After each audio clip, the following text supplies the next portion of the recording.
Welcome back to Big Country Politics on KTAB.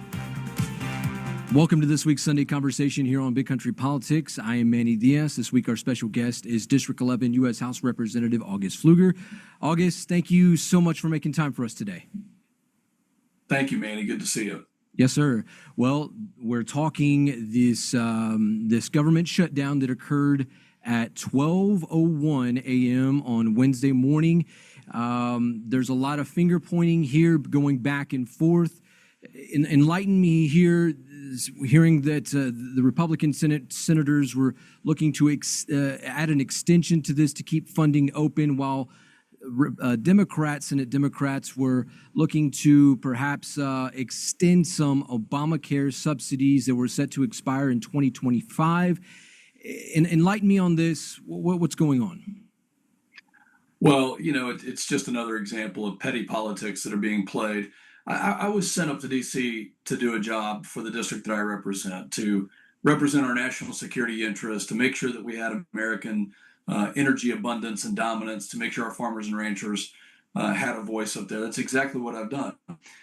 We knew that this deadline was coming. This wasn't a surprise to us. This is exactly why Mike Johnson put a vote on the floor almost 2 weeks ago, over 2 weeks ago, in fact, to continue the funding for the government, to get us into November where we can continue to work on our appropriations and get a real budget passed. We passed that with every single Republican in the House and only one Democrat. I want to remind people, the budget we voted on, which was a clean, continuing resolution, didn't change anything, was signed by President Biden. So in essence, this was President Biden's budget. Didn't increase, didn't decrease, continued at a flat level to give us a little bit of time, about 6 weeks, to continue the appropriations process. So we passed that in the House several weeks ago. Now, we sent it to the Majority Leader, John Thune, put it on the floor, and Senate Democrats almost unanimously voted it down, which they tried to continue several additional votes, meetings in the White House. And what they came up with was this. They basically wrote a ransom letter to President Trump and said, we want you to go back on the bill that you passed in July, and we want to give illegal aliens Medicaid in places like New York and California. We want you to go back on the government efficiencies that you have clawed back, $9 to $10 billion. We want you to now offer COVID-era subsidies in permanence. No matter what your income level is, no matter what your financial situation is, no matter how rich you may be, we want to offer these subsidies to everyone, which were never meant to be more than just a year or so, actually, and they've been extended well beyond that. So the Republican position was clear.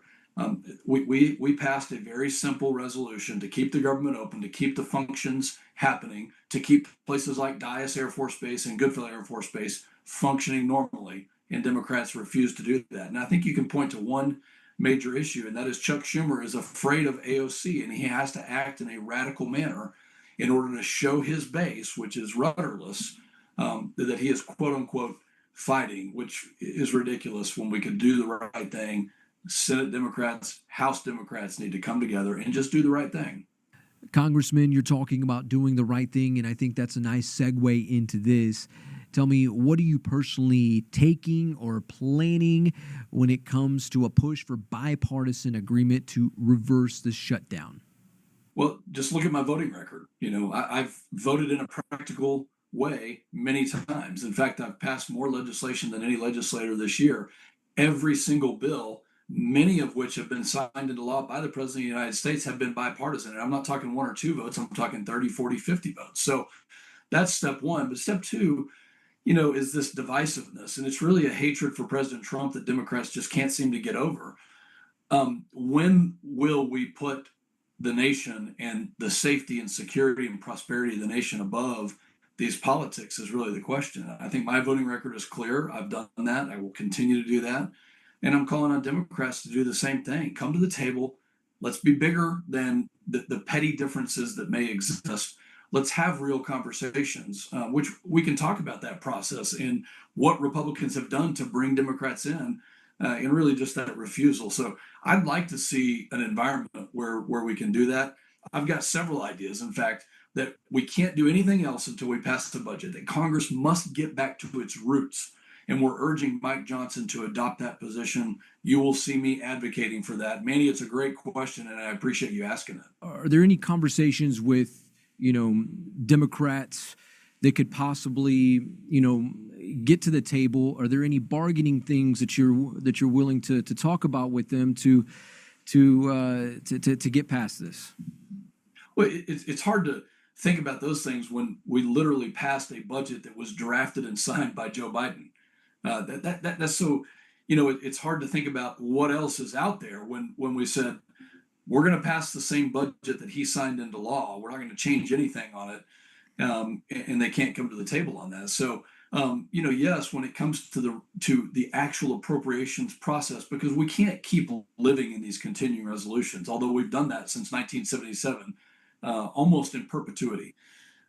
I want to see it structurally changed, where nothing else can happen, no other legislation, no other new ideas can happen until we actually get the job done of passing a budget. I mean, think about Abilene and San Angelo and Midland and Odessa. The city councils and the county governments, they would get thrown out of office if they weren't actually doing the work of passing something that, A, they don't spend more than they take in, and B, they're doing it on time. That's what needs to happen in the federal government. We've gotten to a point where the government is too bloated, it's too expansive. And I think Mike Johnson is doing a nice job by just saying, let's just pass a clean resolution and give ourselves 6 weeks to go do the work of looking into the appropriations packages. We're going to step aside for a quick commercial break, but when we come back, more from District 11 U.S. House Representative August Pfluger and why Republicans are pushing to move away from Obamacare subsidies tied to the COVID-19 era and how this relates to the shutdown. That and more when we come back. Welcome back to Big Country Politics on KTAB. Let's talk about broader government's reform. There's perhaps, suggestions out there tying federal funding more tightly to performance metrics or outcomes. Do you see room for those reforms in appropriations? Well, absolutely. And this is what Democrats are so upset about, is they're the party of big governance. The Republican Party is looking at it saying, well, why do we have so many people? And what are they doing? And what is our taxpayer funding actually going to? And the reforms do need to be part of the appropriations package. DOGE was a start to that. We will continue that effort. President Trump has furthered it by saying, I'm going to ask questions about who is in the government, what they're doing, and what that return on investment is. And that's the right question that all of us should be asking. And by the way, let's rewind the clock. The biggest government efficiency effort ever in the history of our government was led by Bill Clinton, who was a Democrat. And in the 1990s, the Washington Post and the New York Times heralded his efforts by saying, look at the responsible way that Bill Clinton is acting. He cut over 300,000 government jobs. Where's the liberal media on that subject today? We need them involved to ask the same question that we are asking. Why are we being demonized for asking these questions? But absolutely, it will be a part of the appropriations process. Well, Congressman, when it comes to these Obamacare subsidies that are set to expire at the end of this year that Democrats are looking to keep alive, what are you and your fellow Republicans seeing out of all of this that suggests that perhaps the country needs to move in another direction? Well, as a result of COVID, and President Biden had taken office by the time that these COVID era premium tax credits were put into place, but there was no limit on the amount of income that anybody was making in order to claim these. So they've ballooned out of control. It's completely irresponsible what happened during that era. As they were supposed to sunset, we know the rest of the story, that they were expanded, extended. And I think what Democrats want to do, and they've done this, they've shown us this with Obamacare, because they have increased massively the amount of subsidies that exist out there. Instead of having competitive healthcare system, they've done a federally subsidized healthcare system. So we're advocating for a reasonable end to these. And why don't we just have a conversation about those that are receiving them? What is a reasonable limit? if we were to go to a negotiating table, which, by the way, I'm in favor of ending them completely. But if we were to negotiate, why don't we just ask the question, how much is too much income for somebody to make to claim these emergency COVID premium credits, where we just have a reasonable conversation? And those have not been able to happen. And I think Republicans are more than willing to have those conversations. We just can't get Democrats to the table for it. Last question, Congressman, here. How do you intend to keep your constituents informed and involved during these negotiations? Well, as we do, I've done town halls. We'll be meeting with, many groups of community leaders and have over the past week. We send out a newsletter called the Pfluger Flyby. You can go to pfluger.house.gov. In fact, we were just selected as the top office in Congress of all 435 representatives for communication. And so we're going to continue to do that. We rely heavily on hearing from constituents, on keeping in touch, whether it's a town hall or phone calls. But we have 6 offices: Midland and Odessa, San Angelo and Brownwood, Colleen and Llano. Those offices are open. We are ready to help. It's a pleasure to be able to help so many people and to have those conversations about what do you need and how can we advocate for you and for our constituency. Congressman August Pfluger, appreciate your time today. Manny, thanks. It's always a pleasure to be with you, and thanks for letting me talk about some of these important issues. For District 11 U.S. House Representative August Pfluger, I'm Manny Diaz. This has been another Sunday Conversation right here on Big Country Politics. We'll see you next time. God bless.